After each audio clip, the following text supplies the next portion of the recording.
Assalamualaikum, hai tahu semua. Kita siapa ada dekat birthday dia. Jadi hadiahnya. Semua merah-merah. Birthday dia.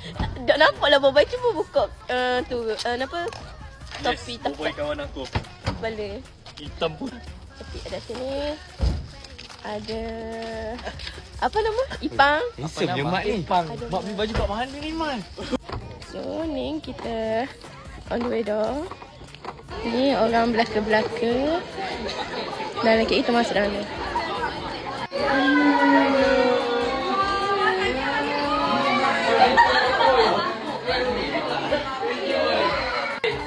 Mak dia nangis pula.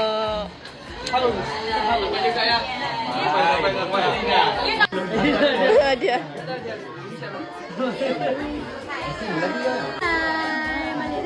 Comel, dah nampak macam orang pun.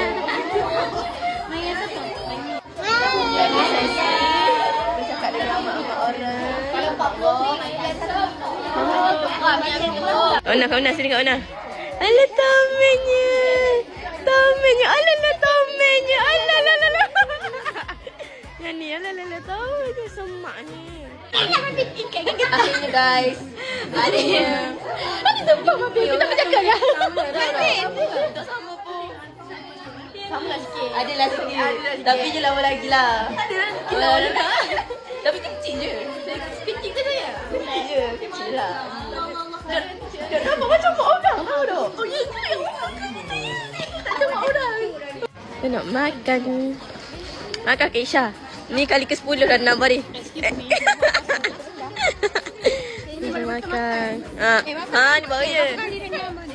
Ni comel lagi. Dah 6 buat lagi comel lagi ni. Waktu nampak dia macam bekas kait dah. Hai. Abang Jijat. Abang Jijat. Nanti saya Abang Jijat. Saya minat Abang Jijat anak. Anak-anak. Dia ni, kita kena. Apa?